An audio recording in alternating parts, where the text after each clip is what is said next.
अस्सलाम वालेकुम फ्रेंड्स, आप देख रहे हैं इमरान खान यूट्यूब चैनल। सबसे पहले आप लोगों को एक बहुत अच्छी खबर के बारे में आगाह करते हैं कि एफजीआई की जो अभी ताज़ा जॉब्स आई हुई हैं, एफजीआई इंडक्शन 2023, तो इसमें सिलेबस के बारे में बात करेंगे। काफ़ी व्यूवर्स की ये एक रिक्वायरमेंट थी कि सिलेबस के हवाले से हमें आगाह करें डिफरेंट पोर्ट्स के बारे में।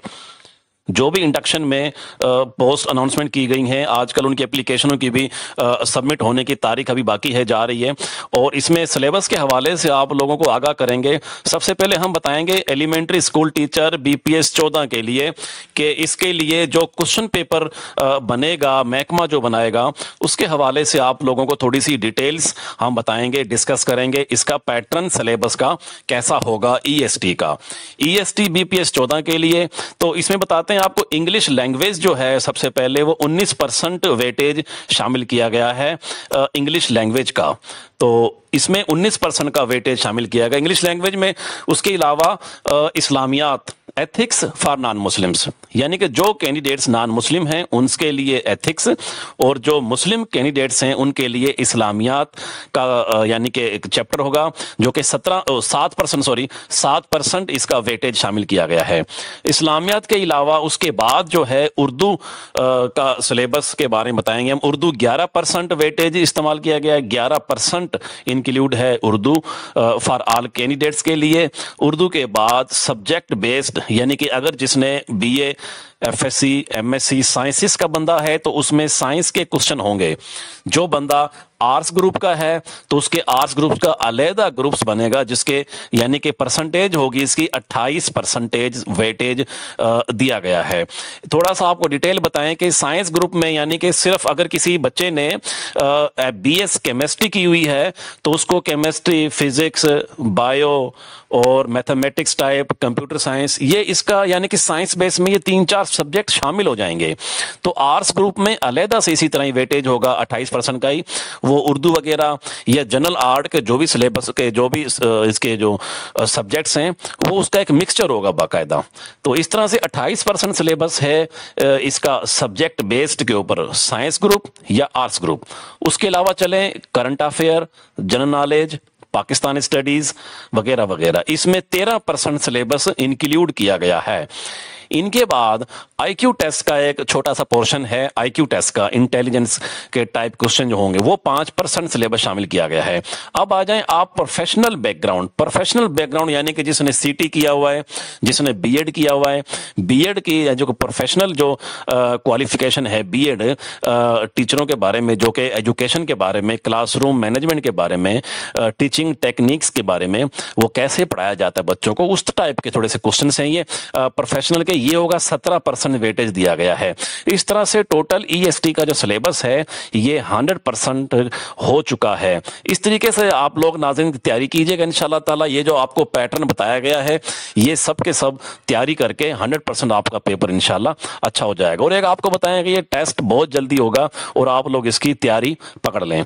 ईएसटी के बाद एक डेजिग्नेशन में बताता हूं आपको अगला, यानी कि लाइब्रेरी असिस्टेंट लाइब्रेरियन, और ये मेल फीमेल के लिए सिलेबस आप लोगों को बता रहे हैं, पेपर पैटर्न के बारे में बता रहे हैं, इसका वेटेज कैसे डिवाइड किया गया है, कौन कौन से सब्जेक्ट कितने परसेंटेज इंक्लूड हैं, वो आप लोगों को व्यूअर्स हम बता रहे हैं। जरा गौर से सुनिएगा और वीडियो पूरी देखिएगा, आप लोगों को अच्छे तरीके से समझ आ जाएगी। सबसे पहले इसमें जो इंक्लूड है, इंग्लिश इंक्लूड है, इसका जो वेटेज शामिल किया गया वो 30% शामिल किया गया इंग्लिश में। इंग्लिश में जस्ट ग्रामर टाइप आप लोग तैयारी कीजिएगा, ग्रामर वगैरह इंशाल्लाह ताला आपका ये पोर्शन हल हो जाएगा। इंग्लिश के बाद इन्होंने जो इंक्लूड किया वेटेज, वो एनालिटिकल रीजनिंग है, वो 10% शामिल किया गया है। Analytical reasoning 10%। इनके बाद आ जाएं आप current affair, general knowledge, Pakistan studies के बारे में, ये भी 10% जो सिलेबस है वेटेज इंक्लूड किया गया है लाइब्रेरी असिस्टेंट लाइब्रेरियन के सिलेबस के लिए। इसके बाद जो है टोटल इसका जो बन जाता है, ये अभी लाइब्रेरियन साइंसेस के लिए अलहदा से इन्होंने 50% का सिलेबस शामिल किया गया। ये लाइब्रेरियन की जो डिप्लोमा करते हैं कैंडिडेट्स लाइब्रेरी के अंदर, साइंस लाइब्रेरी के अंदर, लाइब्रेरी साइंसेस ऑफिस में, ये 50% का सिलेबस इंक्लूड है इसके अंदर। इस तरह से 100% पूरा सिलेबस लाइब्रेरी के हवाले से, पेपर के हवाले से हो जाता है। इसके बाद आ जाएं आप बैंड मास्टर के लिए, BPS 6 के लिए, 6 के लिए। इसमें जो एक पेपर पैटर्न है, जो सिलेबस दिया गया है महकमे की तरफ से, इंग्लिश सबसे पहले इसमें 20% शामिल है। इंग्लिश में वही जो है ना एक अंडरस्टूड सी बात है कि इंग्लिश ग्रामर पोर्शन वगैरह आप लोगों ने इसमें अपनी मजबूती से अच्छी प्रैक्टिस कर लेनी है, इंग्लिश का पोर्शन हल हो जाएगा, 20% शामिल है। इसके बाद नगमा, नेशनल पोएम्स वगैरह ये आप लोगों ने तैयार करनी है, ये होगा तकरीबन 30% सिलेबस इंक्लूड है बैंड मास्टर के लिए। नगमा और नेशनल पोएम्स वगैरह जो भी है ना, वो सारी की सारी पढ़ लेनी, उनकी मीनिंग वगैरह याद कर लेनी, किस किस कौन कौन से इनके राइटर्स हैं, ये सब पढ़ लेना, ये 30% शामिल है।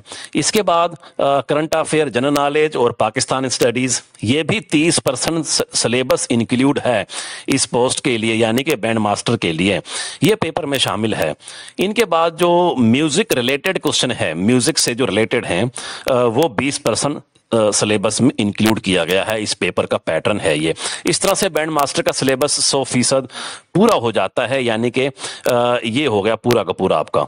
अच्छा, उसके बाद अब आप आ जाएं, देखें डेजिग्नेशन और कौन सी पे आप लोगों ने अप्लाई किया हुआ है। ये असिस्टेंट पे आ जाएं BPS 15 के लिए। इसका जो सिलेबस है, पेपर किस टाइप का होगा, कौन कौन से सब्जेक्ट शामिल हैं, कितना कितना परसेंटेज है, अब ये आपको बताएंगे। तो व्यूअर्स वीडियो अपनी पूरी देखिएगा ताकि आपको समझ में आए। इसी टाइप का पेपर हो रही है, आपको सिलेबस बताया जा रहा है और स्क्रीन पे भी दिखाया जा रहा है, ये परसेंटेज डिवाइड की गई है। असिस्टेंट BPS 15 के लिए इंग्लिश जो है वो 30% वेटेज साथ बनाया गया है, 30% का वेटेज दिया गया है ताकि पेपर में 30% के सवालात इंग्लिश के वही तरीका, अंडरस्टूड सी बात है, general knowledge, sorry grammar portion वगैरह, ग्रामेटिकली यूसेज वगैरह आप लोगों ने इसका तैयार कर लेना है। उसके बाद एनालिटिकल रीजनिंग 10% शामिल है। क्वांटिटेटिव यानी कि मैथमेटिक्स टाइप्स क्वेश्चन होते हैं, वो आप लोगों ने पढ़ लेने, वो 15% वेटेज दिया गया है। इसके बाद कंप्यूटर में बेसिक, MS ऑफिस वगैरह और कंप्यूटर के बारे में आप लोगों ने थोड़ा पढ़ लेना है, ये 25% शामिल है। 25% का पेपर जो है इसका असिस्टेंट का कंप्यूटर से ही आएगा, बेसिक कंप्यूटर, MS ऑफिस वगैरह। इसके बाद general knowledge, current affair, Pakistan studies, ये बन जाता है 20%। इस तरह से पूरा असिस्टेंट का पेपर जो है 100% हो जाता है हल, अगर आप इस तरीके से जो परसेंटेज सिलेबस महकमे ने दिया गया है, तैयारी आप लोग कर लेना। असिस्टेंट का आप लोगों को बताएं कि ये एक अच्छी पोस्ट है, तैयारी करें। अच्छा, इसके बाद अकाउंटेंट BPS 14 के लिए आ जाते हैं। जो पेपर पैटर्न है, सिलेबस जो दिया गया है, वेटेज दिया गया है, अब व्यूअर्स उसके ऊपर बात करेंगे। अकाउंटेंट BPS 14 के लिए जो है इंग्लिश, इसका भी सिलेबस इंक्लूड है 25% के, इंग्लिश वही, ग्रामर यूसेज वगैरह। इसके बाद एनालिटिकल रीजनिंग 10% शामिल है। क्वांटिटेटिव मैथमेटिक्स टाइप्स, ये भी 10% शामिल है। कंप्यूटर बेसिक, MS ऑफिस 20% और जनरल नॉलेज, पाकिस्तान स्टडीज वगैरह, करंट अफेयर वगैरह 10%। इसमें थोड़ा सा डिफरेंट एक सिलेबस में थोड़ा सा किया गया है। अकाउंट्स के बारे में 25% सिलेबस शामिल किया गया है। इस तरह से 100% पेपर आपका हो जाता है अगर इस वेटेज दिए हुए महकमे की तरफ से जो वेटेज दिया गया है इसके मुताबिक तैयारी कर लेते हैं, तो अकाउंटेंट की आपकी तैयारी भी अच्छी हो जाएगी। अब व्यूअर्स आप चले DEO, data entry operator BPS 14 के लिए। उसके लिए सिलेबस डिवाइड किया गया है। जो क्वेश्चन पेपर का जो पैटर्न है वो इस तरीके से आएगा कि इंग्लिश में 35% उठाई गई है और analytical reasoning 10%, quantitative mathematics types 10%, computer basic plus MS office 30% और करंट अफेयर, जनरल नॉलेज वगैरह 15%। इस तरह से DEO BPS 14 यानी कि डेटा एंट्री ऑपरेटर, कंप्यूटर पे बैठ के जो वर्क किया जाता है, इसका 100% सिलेबस हो जाता है पूरा। अच्छा, DEO के लिए टेस्ट के बाद इन्होंने और भी पेपर आपसे लेना है। स्किल टेस्ट, टाइपिंग 10,000 की डिप्रेशंस यानी कि जो इन्होंने लेने हैं। फाइनल मेरिट वेटेज जो बनेगा उसके हिसाब से रिटन टेस्ट के 70% यानी कि मार्क्स लगेंगे। रिटन टेस्ट के DEO में रिटन टेस्ट के 70% मार्क्स लगेंगे।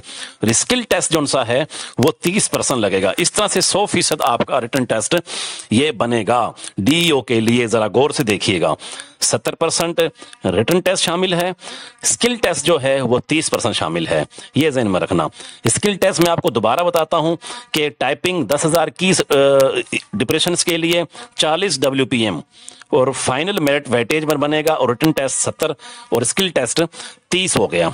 इस तरह से आप यूडीसी के लिए चलें, बीपीएस 11 स्केल के लिए इंग्लिश इसका जो है 35% हो गया है, और एनालिटिकल रीजनिंग 10% हो गया है। कंप्यूटर बेसिक एमएस ऑफिस वगैरह 30%, current affair general knowledge Pakistan studies वगैरह 15% हो गया है, क्वांटिटेटिव मैथमेटिक्स टाइप 10% हो गया है। इस तरह से 100% यूडीसी का पेपर हो जाता है। अगर आप लोग इस सिलेबस के हवाले से तैयारी कर लेते हो तो यूडीसी बीपीएस 11 के लिए आप लोगों का पेपर हल हो जाता है। अब हम चलते हैं लैब असिस्टेंट के बारे में। लैब असिस्टेंट बीपीएस 7 के लिए इंग्लिश का पोर्शन जो है 30%, वही ग्रामर पोर्शन वगैरह आप लोगों ने तैयारी करनी है। इंग्लिश की जो है ना इस तरीके से तैयारी आप लोगों की हो जाएगी। लैब असिस्टेंट के लिए अगला सिस्टम यानी कि general science, physics, chemistry, bio, practical lab, equipment, related questions 70% paper यहीं से बनेगा।